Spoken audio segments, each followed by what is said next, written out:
Chers amis, bonjour.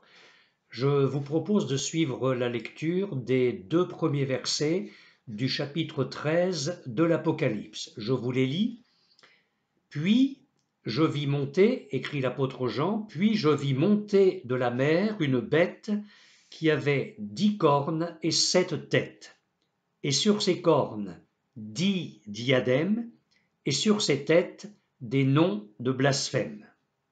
La bête que je vis était semblable à un léopard, ses pieds étaient comme ceux d'un ours et sa gueule comme une gueule de lion. » Nous parlions dans notre précédent message des visions rapportées par le prophète Daniel. Alors l'une des visions a été donnée au roi Nebuchadnezzar, et nous trouvons cela au chapitre 2 du livre de Daniel, et l'autre vision a été donnée à Daniel lui-même, et nous en avons le rapport, le récit, au chapitre 7 de son livre. La vision qui a été donnée à Daniel lui-même révélait l'apparition de 4 animaux qui se succédaient les uns aux autres. Et nous avons souligné la signification symbolique et prophétique de ces 4 animaux, à savoir la succession de 4 grands empires. Le premier étant l'empire babylonien, le second l'empire des Mèdes et des Perses, le troisième l'empire grec d'Alexandre et enfin l'empire romain.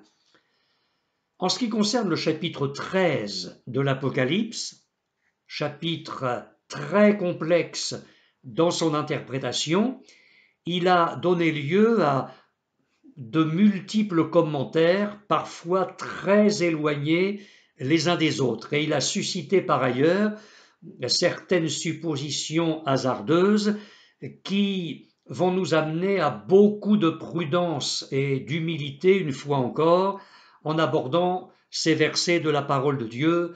Nous nous en tiendrons, et vous le comprendrez, à l'essentiel pour la compréhension du message biblique. Les 10 premiers versets de ce chapitre 13 de l'Apocalypse font allusion à l'Antichrist et à son royaume. Alors au fait, faut-il parler de l'Antéchrist ou de l'Antichrist? On entend souvent prononcer Antéchrist, mais à tort, comme le prouve l'étymologie des 2 termes, et je vais souligner cela au passage. D'ailleurs, le terme grec, le terme employé dans le texte original, est antichristos.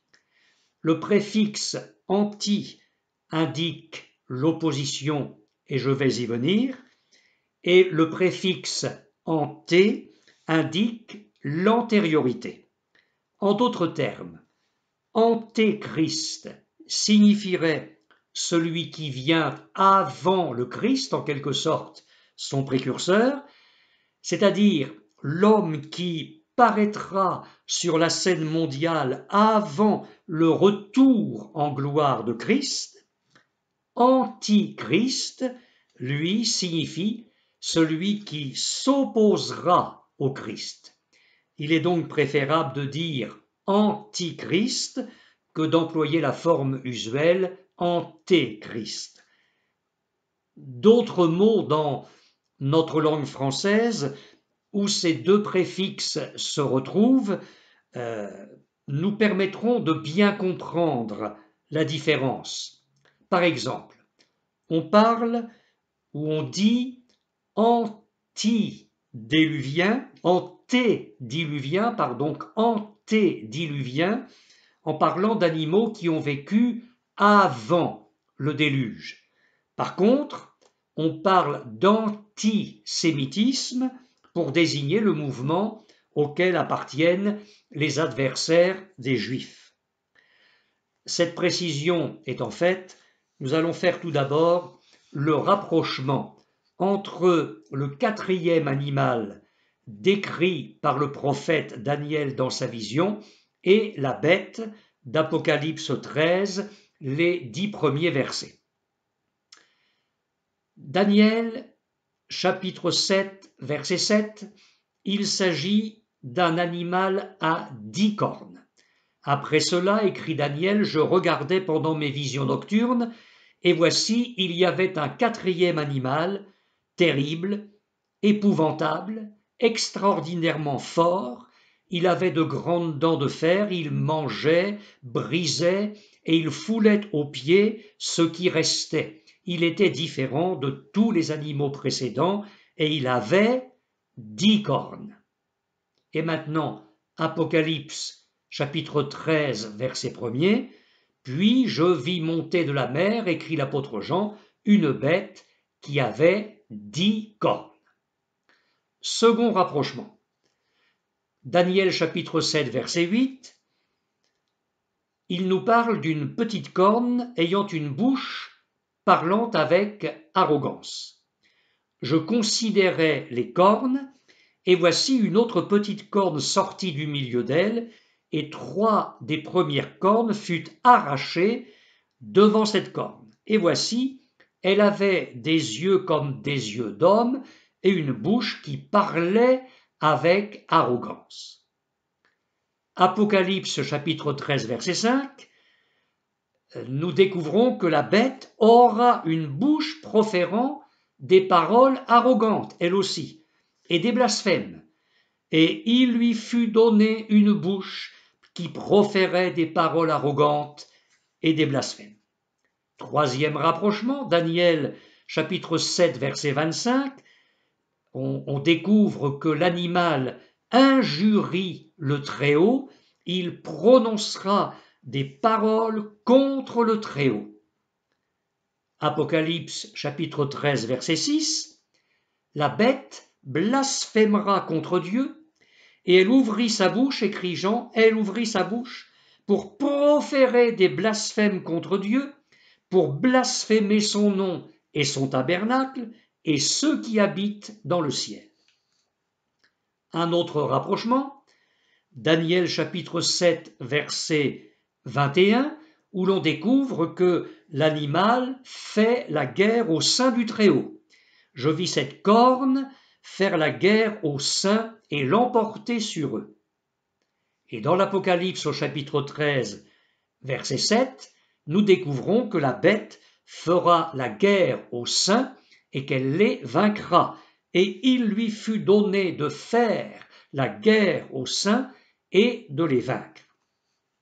Et encore, Daniel chapitre 7 verset 25, on découvre que l'animal agira pendant un temps, des temps et la moitié d'un temps, et nous avons eu l'occasion de le préciser antérieurement, cela signifie 3 années et demie.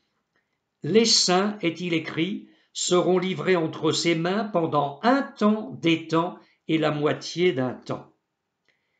Et en ce qui concerne la bête de l'Apocalypse, il est écrit au chapitre 13, verset 5, la bête agira pendant 42 mois, c'est-à-dire, là encore, durant 3 années et demie. Et la parole de Dieu ajoute, et il lui fut donné le pouvoir d'agir pendant 42 mois. Alors, il est important de faire cette comparaison, parce que les nombreuses similitudes entre ces deux descriptions, la bête de la vision de Daniel au chapitre 7 et la bête d'Apocalypse 13, vision donnée à Jean, ces deux descriptions nous autorisent à penser qu'elles concernent le même personnage. Je voudrais toutefois préciser une nuance. Si le quatrième animal de la vision de Daniel, chapitre 7, préfigure à la fois l'Empire romain du début de notre ère et en même temps le futur royaume planétaire de l'Antichrist, il n'en est pas ainsi de la bête du chapitre 13 de l'Apocalypse. C'est un passage qui se réfère exclusivement à l'Antichrist et à son royaume. Et j'ajoute ceci. La bête qui monte de la mer présentera, c'est un fait intéressant à noter, présentera simultanément les caractéristiques des 4 animaux décrits dans le chapitre 7 de Daniel.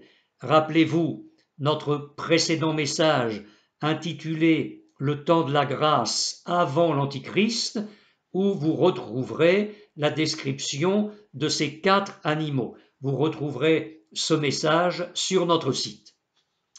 Qu'avons-nous lu en introduction de notre message d'aujourd'hui? La bête que je vis était semblable à un léopard, ses pieds étaient comme ceux d'un ours et sa gueule comme une gueule de lion. Cette bête aura donc la majesté et la puissance du lion, le lion symbolisant l'empire de Daniel, l'empire de Babylone en Daniel chapitre 2. Et vous savez que le lion possède une formidable mâchoire pour déchirer ses victimes, et c'est ainsi que l'empire satanique à venir broiera et déchirera impitoyablement tout ce qui tentera de lui résister. Et avec l'actualité d'aujourd'hui, avec la guerre aux portes de l'Europe et l'horreur qui nous parvient dans les informations chaque jour, on n'a pas de mal à s'imaginer ce que sera la férocité de l'empire satanique à venir. La bête déploiera la force et la brutalité de l'ours qui, dans le chapitre 2 de Daniel, symbolise l'empire des Mèdes et des Perses. Et l'ours se distingue par son obstination à ne jamais lâcher sa proie. Il la défend avec ténacité, farouchement, contre quiconque essaie de la lui disputer. Eh bien, la bête qui vient, je veux parler de l'Antichrist et de son royaume, retiendra ses conquêtes avec la même résolution. Elle se déplacera avec la rapidité prodigieuse, l'extraordinaire souplesse et l'agilité du léopard, animal symbolisant en Daniel 2 l'empire grec d'Alexandre. Le dernier empire va donc se développer et agir de même sur la terre. Il va se manifester par des campagnes éclairs et par des actions de surprise. Et enfin, la bête aura l'aspect terrorisant et l'appétit du 4e animal, ce monstre extraordinairement fort qui, dans le livre de Daniel, je le répète, symbolise l'Empire romain. Pourquoi souligner tout cela? Parce que, en résumé, l'autorité de cet animal, entendez l'Antichrist, l'autorité de cet animal d'Apocalypse 13 sera donc bien supérieure à celle de la Rome antique. Un commentateur a écrit, je le cite, « Peut-être reflètera-t-il aussi la splendeur et le luxe de Babylone, la jurisprudence et l'ostracisme des Mèdes et des Perses, l'élégance et l'héroïsme des Grecs, la discipline et l'organisation des Romains. » Fin de citation. Ce qui est certain, mes frères et sœurs, ce qui est certain, c'est que le cumul des caractéristiques des empires d'autrefois dans l'empire et dans la personne même de l'Antichrist témoigne de la puissance et de la séduction qui vont s'abattre sur la terre. Satan va jeter ses dernières forces dans la bataille pour s'opposer à Dieu, pour s'opposer à son oint, Christ, notre Seigneur Jésus. Nous sommes ainsi avertis que cette puissance des derniers temps va réunir en elle tous les caractères de celles qui l'ont précédée. Et elle sera plus effrayante qu'aucune autre déjà parue. Comment en serions-nous surpris? Parce qu'en effet, le verset 2 d'Apocalypse 13 ajoute « Le dragon lui donna sa puissance et son trône et une grande autorité. » En effet, le diable mettra dans cette bête tout ce qui peut lui rester encore d'espoir. Il va l'animer de toute sa puissance et de toute son intelligence. Jésus, lui, dans les jours de sa chair, avait refusé l'empire du monde quand Satan le lui a offert. Il est écrit, vous vous en souvenez, je cite la parole de Dieu, le diable le transporta encore sur une montagne très élevée, lui montra tous les royaumes du monde et leur gloire, et lui dit, je te donnerai toutes ces choses si tu te prosternes et m'adores. Et Jésus lui dit, retire-toi Satan, car il est écrit, tu adoreras le Seigneur ton Dieu et tu le serviras lui seul. Matthieu chapitre 4, les versets 8 à 10. L'Antichrist, dans son ambition et dans sa soif de dominer toutes les nations, fera, lui, une alliance avec le prince de ce monde, Satan. Et c'est de lui qu'il tiendra son pouvoir. Le dragon et la bête représenteront les mêmes intérêts et recevront les mêmes hommages. Il est écrit « Et ils adorèrent le dragon, parce qu'il avait donné l'autorité à la bête. Et ils adorèrent la bête en disant « Qui est semblable à la bête et qui peut combattre contre elle ?» Apocalypse chapitre 13, verset 4. Ce sera une époque terrifiante. Le dragon donnera à la bête sa puissance et son trône. Et j'ai envie de dire son trône de prince de ce monde détrôné. Nous le savons fort bien, nous les enfants de Dieu. En effet, nous savons que non seulement ce pouvoir est usurpé, mais qu'il est virtuellement aboli par l'œuvre de Jésus. Alors le monde n'en sait rien, mais nous sommes instruits par la parole de Dieu et nous connaissons la grande victoire de Christ, victoire remportée à la croix. Le prince de ce monde, et c'est Jésus qui l'a dit, le prince de ce monde a été jeté dehors. Donc le diable est déjà vaincu dans la vie de tous ceux qui ont reçu Christ comme leur Seigneur et Sauveur et qui croient en son nom. Cette victoire, bien évidemment, sera parfaitement établie lorsque Christ reviendra pour régner.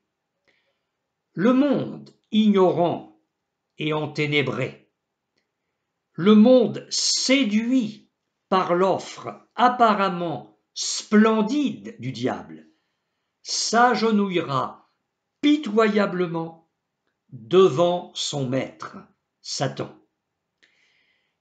Les miracles et les prodiges provenant de l'enfer jailliront alors, et l'État, dominé par les démons, réussira à s'accroître de façon vertigineuse, et il s'enivrera de son autoritarisme. mais cela ne suffira pas.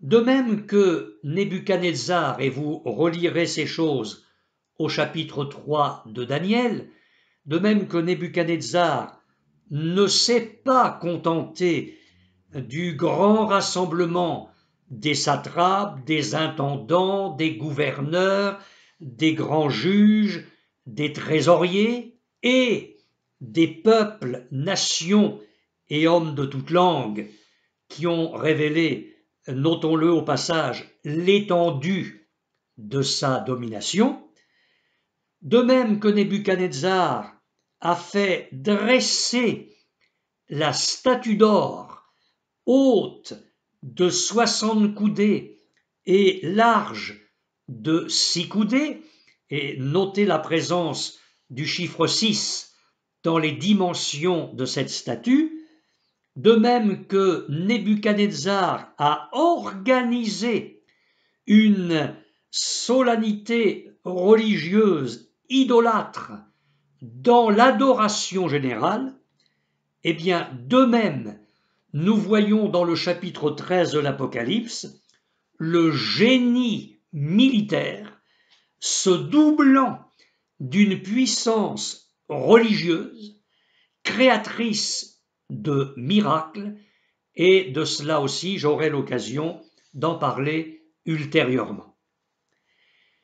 Les lecteurs attentifs de l'Écriture, dont vous faites partie, vous qui me regardez et m'écoutez, je n'en doute pas un seul instant, auront remarqué que dans le verset premier du chapitre 13 de l'Apocalypse, les 4 animaux sont mentionnés dans l'ordre inverse du chapitre 7 de Daniel.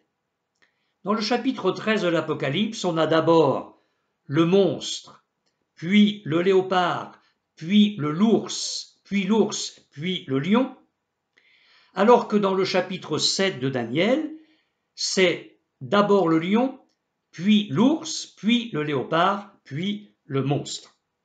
Eh bien, l'explication est toute simple. La vision du prophète Daniel, qui vit à Babylone, est prospective, c'est-à-dire qu'elle projette un regard prophétique sur l'avenir de l'histoire humaine. Et elle voit donc la succession des événements depuis le temps de Babylone jusqu'à l'Empire romain. Alors que la vision donnée à l'apôtre Jean dans l'Apocalypse, qui vivait, lui, à l'époque romaine, est une vision rétrospective, c'est-à-dire qu'elle regarde vers le passé, depuis l'Empire de Rome, qui est le contexte de la vision donnée à l'apôtre Jean, donc depuis l'Empire de Rome, et quand on regarde vers le passé, il y a ensuite la Grèce, puis les Mèdes et les Perses, et enfin Babylone. Alors je dis que la parole de Dieu est magnifique dans les moindres détails, ou ce que l'on pense, à tort, toujours être des détails. Et ainsi que l'écrit l'apôtre Paul, toute l'écriture est inspirée de Dieu. Et elle est utile pour enseigner, pour convaincre, pour corriger, pour instruire dans la justice, afin que l'homme de Dieu soit accompli et propre à toute bonne œuvre. Seconde épître à Timothée, chapitre 3, les versets 16 et 17. Puisque j'ai souligné le fait il y a quelques instants que l'Antichrist sera, j'allais dire par définition, le chef puissant contre Christ, se hissant à l'échelle mondiale à la place de Christ, je voudrais maintenant mettre en évidence les contrastes entre Christ et l'Antichrist. Christ est la vérité.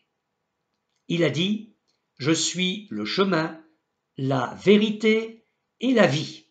Évangile de Jean, chapitre 14, verset 6.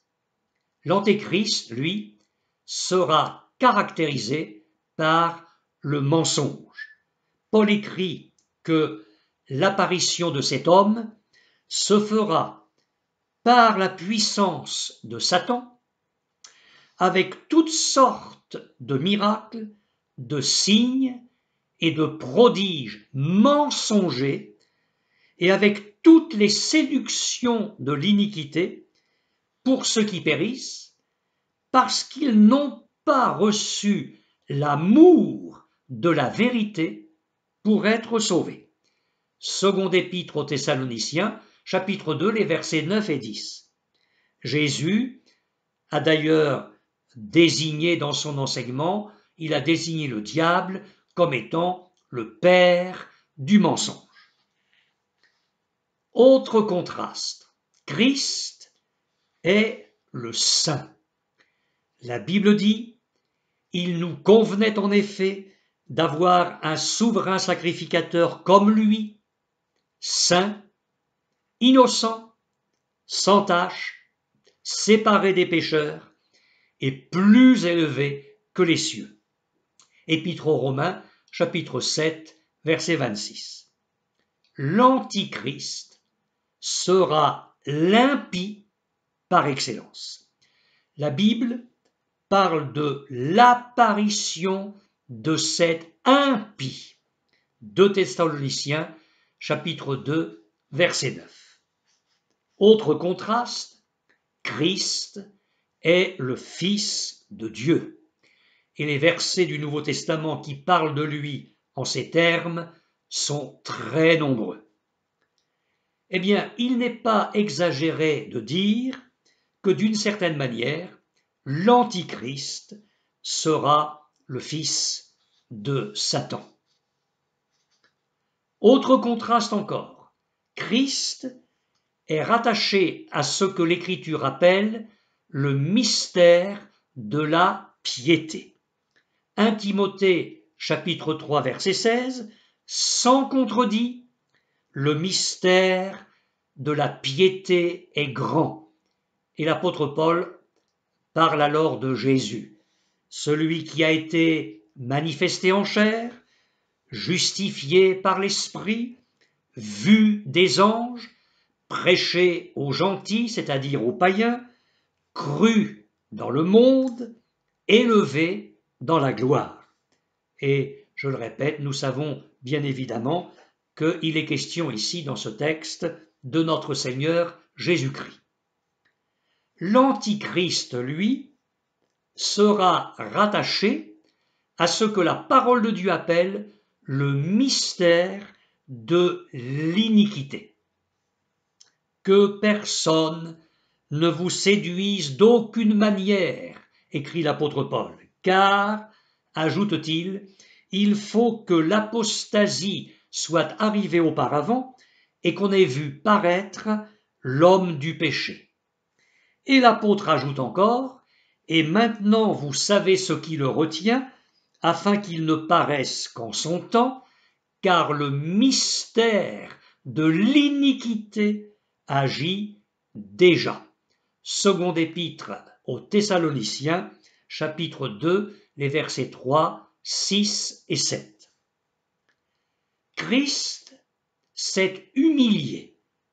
La Bible dit, il s'est dépouillé lui-même en prenant une forme de serviteur, en devenant semblable aux hommes, et ayant paru comme un simple homme, il s'est humilié lui-même, se rendant obéissant jusqu'à la mort, même jusqu'à la mort de la croix. Philippiens chapitre 2, versets 7 et 8. L'Antichrist, lui, s'élèvera. L'apôtre Paul parle de l'adversaire qui s'élève au-dessus de tout ce qu'on appelle Dieu ou de ce qu'on adore, jusqu'à s'asseoir dans le temple de Dieu, se proclamant lui-même Dieu.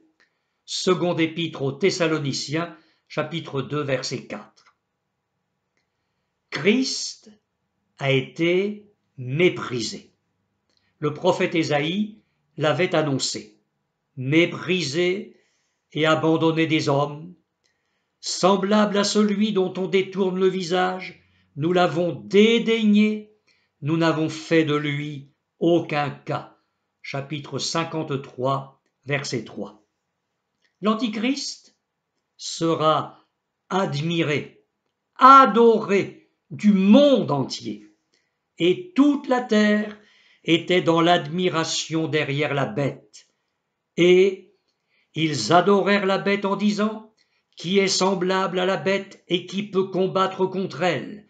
Apocalypse, chapitre 13, les versets 3 et 4. Et encore: et tous les habitants de la terre l'adoreront, ceux dont le nom n'a pas été écrit dès la fondation du monde dans le livre de vie de l'agneau qui a été immolé. Chapitre 13, verset 8. Christ, dans les jours de sa chair, a purifié le temple. Voici ce que nous rapporte à ce sujet l'évangéliste Marc. Ils arrivèrent à Bethléem et Jésus entra dans le temple. Il se mit à chasser ceux qui vendaient et qui achetaient dans le temple. Il renversa les tables des changeurs et les sièges des vendeurs de pigeons, et il ne laissait personne transporter aucun objet à travers le temple. Et il enseignait et disait: n'est-il pas écrit: ma maison sera appelée une maison de prière pour toutes les nations, mais vous en avez fait une caverne de voleurs. Chapitre 11 de l'évangile de Marc, les versets 15 à 17. L'Antichrist, lui, profanera le temple. La Bible dit qu'il ira jusqu'à s'asseoir dans le temple de Dieu, se proclamant lui-même Dieu. Seconde épître aux Thessaloniciens, chapitre 2, verset 4. Christ est l'agneau. C'est ainsi qu'il est présenté dès les premières pages de l'Évangile. Jean-Baptiste vit Jésus venant à lui, et il dit: voici l'agneau de Dieu qui ôte le péché du monde. Jean chapitre 1er, verset 29. Et c'est ainsi que Christ est présenté de très nombreuses fois dans le livre de l'Apocalypse, jusqu'au dernier chapitre de la Bible, où l'apôtre Jean écrit: et il me montra un fleuve d'eau de la vie, limpide comme du cristal, qui sortait du trône de Dieu et de l'agneau. Il n'y aura plus d'anathème, le trône de Dieu et de l'agneau sera dans la ville, ses serviteurs le serviront et verront sa face. L'Antichrist à venir est appelé la bête, et j'ai souligné dans un précédent message qu'il s'agit là d'une bête cruelle, sauvage, féroce, abominable. Nous avons déjà cité les versets qui désignent l'Antichrist sous ce nom de la bête. Christ a été élevé par le Père jusque dans la gloire céleste. Il est écrit: Dieu l'a souverainement élevé et lui a donné le nom qui est au-dessus de tout nom, afin qu'au nom de Jésus, tout genou fléchisse dans les cieux, sur la terre et sous la terre. Épître aux Philippiens, chapitre 2, les versets 9 et 10. Et encore, Dieu a déployé sa force en Christ, en le ressuscitant des morts et en le faisant asseoir à sa droite, dans les lieux célestes, au-dessus de toute domination, de toute autorité, de toute puissance, de toute dignité, de tout nom qui se peut nommer, non seulement dans le siècle présent, mais encore dans le siècle à venir. Épître aux Éphésiens, chapitre 1er, les versets 20 et 21. Et encore, il, Christ, a fait la purification des péchés et s'est assis à la droite de la majesté divine dans les lieux très hauts, devenu d'autant supérieur aux anges qu'il a hérité d'un nom plus excellent que le leur. Épître aux Hébreux, chapitre 1er, les versets 3 et 4. L'Antichrist, lui, sera précipité en enfer. Je vous lis la parole de Dieu.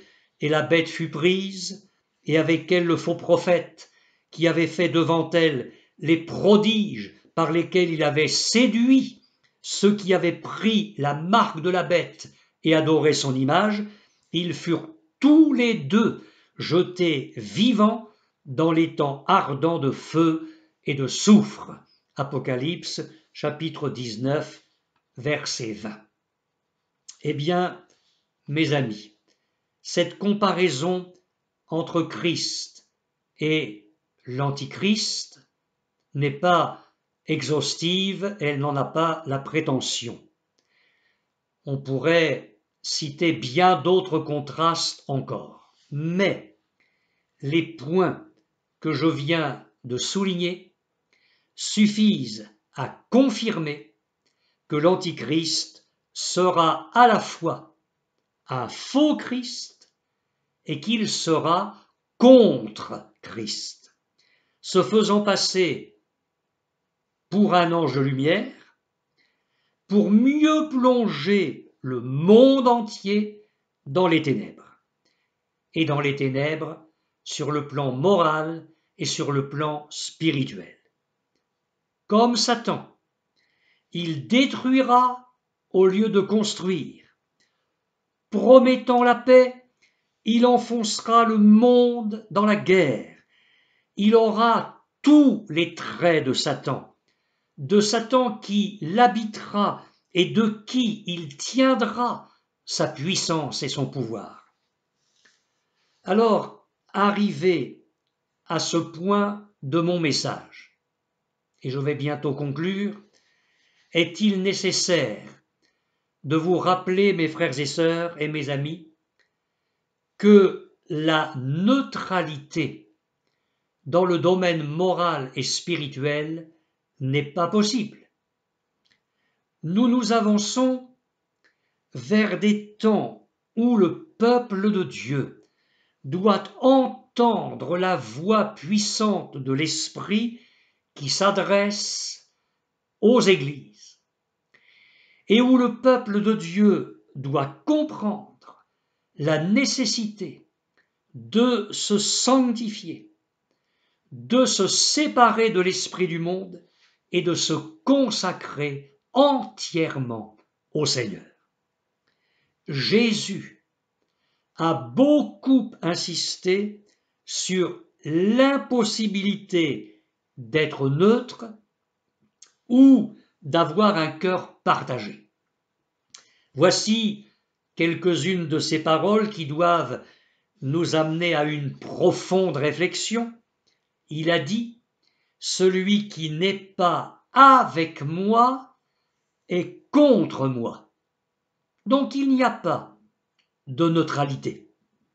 Et il a ajouté : « Et celui qui n'assemble pas avec moi disperse. » Évangile de Luc, chapitre 11, verset 23. Vous voyez, la neutralité n'existe pas. Le partage, le compromis ne sont pas possibles. Le Seigneur déclare : « Nul ne peut servir deux maîtres, car ou il haïra l'un et aimera l'autre, ou il s'attachera à l'un et méprisera l'autre. Vous ne pouvez servir Dieu et Mammon. » Évangile de Matthieu, chapitre 6, verset 24. Dans sa première épître, l'apôtre Jean nous exhorte de la même manière. « N'aimez point le monde, ni les choses qui sont dans le monde. Si quelqu'un aime le monde, l'amour du Père n'est point en lui. Car tout ce qui est dans le monde, la convoitise de la chair, la convoitise des yeux et l'orgueil de la vie, ne vient point du Père, mais vient du monde. Et le monde passe, et sa convoitise aussi. Mais celui qui fait la volonté de Dieu demeure éternellement. Première épître de Jean, chapitre 2, les versets 15 à 17. Et j'ajoute ceci, écoutez-moi bien. Que dit l'apôtre Jean juste après? Et c'est le verset suivant, écoutez bien. Petits enfants, c'est la dernière heure, et vous avez appris qu'un antéchrist vient. Chapitre 2, verset 18 de la première épître de Jean. Je cite antéchrist parce que certaines versions l'ont traduit peut-être à tort de cette façon-là. Vous voyez, tout se tient dans l'Écriture. Nous comprenons alors pourquoi le Seigneur Jésus s'est adressé en ces termes à l'Église tiède de Laodicée. Écoutez bien, je connais tes œuvres, je sais que tu n'es ni froid ni bouillant, puisses-tu être froid ou bouillant. Ainsi, parce que tu es tiède et que tu n'es ni froid ni bouillant, ce que Jésus dit est effrayant, parce que tu es tiède et que tu n'es ni froid ni bouillant, je te vomirai de ma bouche. Apocalypse chapitre 3, les versets 15 et 16. La tiédeur, vous le savez, c'est la température entre le froid et le chaud. Et je dirais que sur le plan moral et sur le plan spirituel, c'est la position des compromis. C'est la position des tolérances coupables, des partages inacceptables. C'est la position de l'illusion, et nous allons le voir, et c'est la position du naufrage prochain. Jésus ne souhaite même pas des cœurs chauds, il parle de la nécessité d'être bouillant. Et vous savez bien la différence qu'il y a entre l'eau chaude et l'eau bouillante. Et Jésus parle d'être bouillant. Son diagnostic spirituel, suivi d'un vibrant appel, serait-il superflu aujourd'hui? Eh bien, j'en doute. Écoutez plutôt. Parce que tu dis, et il s'adresse toujours à l'église de Laodicée, parce que tu dis je suis riche, je me suis enrichi, et je n'ai besoin de rien, et parce que tu ne sais pas que tu es malheureux, misérable, pauvre, aveugle et nu, je te conseille d'acheter de moi, il n'est pas question d'aller chercher ça ailleurs, je te conseille d'acheter de moi de l'or éprouvé par le feu, afin que tu deviennes riche, et des vêtements blancs, afin que tu sois vêtu et que la honte de ta nudité ne paraisse pas, et un collier pour oindre tes yeux, afin que tu voies. Apocalypse chapitre 3, les versets 17 et 18. Mes amis, certains chrétiens, après s'être engagés un jour avec le Seigneur, après avoir été baptisés, avoir été membre d'une église, avoir été assidus aux réunions de leur église, et après avoir pratiqué certaines œuvres, eh bien certains chrétiens seront néanmoins vomis par Jésus, et ce n'est pas moi qui le dis, c'est le Seigneur lui-même, ils le seront à cause de leur tiédeur. Leur confort matériel, professionnel, financier, les auront plongés dans la suffisance, dans l'ignorance totale de leur véritable état et de leurs besoins spirituels. Ces chrétiens, déjà maintenant, n'ont aucune conscience de leur misère morale, de leur manque de discernement, de leur cécité spirituelle, de leur nudité spirituelle. Leur foi a fait naufrage. Ils ont souillé leurs robes qui pourtant avaient été lavées dans le sang précieux de l'agneau. La communion avec Jésus est rompue et ils n'en souffrent nullement. Christ n'est même plus dans leur Église et ils ne s'en aperçoivent pas. Je dis cela parce que Jésus frappe à la porte de ceux qui sont membres de l'Église de Laodicée. Donc s'il frappe à la porte, c'est qu'il est dehors. La religion de ces chrétiens-là suit son cours avec sa froideur, son légalisme, sa dureté, ou bien avec sa frénésie, son excitation, ses extravagances, son laxisme et même, j'ose le dire, sa corruption. La parole, ou plus exactement l'appel du prophète Élie en son temps à Israël est plus que jamais d'actualité pour ce genre de croyants auxquels je viens de faire allusion. Élie s'adressait au peuple d'Israël en pleine dérive spirituelle. Il s'adressait à lui en ces termes: « Jusqu'à quand clocherez-vous des deux côtés ?» Une autre version dit « Jusqu'à quand sauterez-vous de branche en branche? Si l'Éternel est Dieu, allez après lui. Si c'est Baal, allez après lui. » Le message, vous le remarquez, est clair, limpide, et en même temps il est incisif, provocateur. Vous le retrouverez dans le premier livre des Rois, au chapitre 18, verset 21. Mes chers frères et sœurs en la foi, mes chers amis, l'heure est à un engagement total envers Christ. Qu'il soit tout en nous, qu'il soit tout pour nous, et que nous soyons tout pour lui.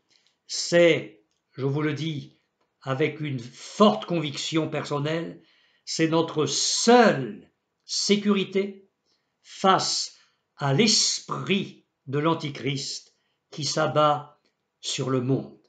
Eh bien, que la grâce de notre Seigneur Jésus soit avec vous tous. Amen.